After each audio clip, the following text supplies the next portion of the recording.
narahat olmağa başlayıb. Bu arada dəhşətli bir xəbər verəcəm. Elə bu dəqiqə atdı mənə qardaşlar. Bu dəqiqə atdı. Artıq mən bunu bayaqlar heç mənə atmamışdan qabaq kəşfiyyat məlumatı olaraq aldım mən. Kəşfiyyat məlumatı olaraq mənə bunu gün ortadan çatdırmışdılar. Və mən TikTok'da indi danışdım bununla. Deməli, dəyərli həmvətənlərim, artıq baxın, birbaşa paylaşılıb, bax. Dünyanın ən böyük mətbuatı paylaşdı. Bunu mən bayaqları kəşfiyyat orqanlarından aldım, Azərbaycan kəşfiyyatına. Deməli, məsələ nədir dəyərli həmvətənlərim burada?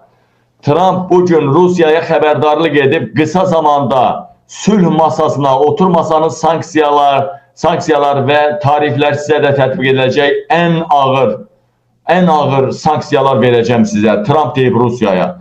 Çünki dəyərli həmvətənlər, mən bunu belə aldım, kəşfiyyat məlumatı belədir. Trump'dan Putin uzlaşa bilməyiblər. Trump Putin'lə Ukraynanın yəni Ukraynanın razılığı səviyyəsində, ərazi bütövlüyü səviyyəsində, çünki başqa cürə Ukraynaya sülhə getməyəcək. Yəni Ukraynanın, dünyanın tanıdığı ərazi bütövlüyü çərçivəsində sən razılaş, sülhə qol çək. Amma Putin istəmir. Putin atəşkəs istəyir. Atəşkəs istəyir Putin. Putin savaşın dondurulmasını istəyir. Putin sülh istəmir, amma atəşkəs istəyir. O torpaqlardan da çıxmaq istəmir.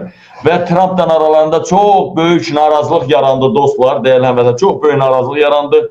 Qırğın gedir aralarında və bu yaxınlardan bunun nəticəsini də görə bilər. Üstəlik də Amerika dollar düşür. Dollar düzdür, 5-3%. Azərbaycanda dollar düşməyəcək. Çünki Əliyevə sərf eləmir. Hələ ki düşməyəcək. Hələ ki düşməyəcək. Zaten o qədər Trump geri addım atacaq. Trump Avropanın arxasında duracaq. Bu qoşunlar zadlar yarandı axı, qərar verilsin. Bir balaca formalaşsın. Amerika yenə də Amerika Avropanın dalında duracaq və Rusiyaya ən böyük zərbəni vuracaq. Sadəcə olaraq. İndi Trump oyun oynayır. Artıq amma oyun oynamağının bədəli çox ağır oldu. 10 trilyona qədər Amerika aktivləri 10 trilyona qədər zərər gördü. 9 tam nə qədər zərər gördü. Və Elon Musk kimi iş adamı Starlink X platforma, Starlink və dəyərli həmvətənlərim, bilirsiniz ki, Tesla şirkətlərinin rəhbəri Elon Musk 110 milyard artıq 2-3 gündə 110 milyard itirdi. Trump'a görə, Trump'ın yanında olduğuna görə. Artıq iqtisadi savaş başlayıb, Tesla maşınları alınmır, onun heç nəyə alınmır, boykot edilir. Ağırlığınızı Azərbaycana verməyin. Burada elədir ki, boykot, qutardı getdi. Boykot, qutardı getdi.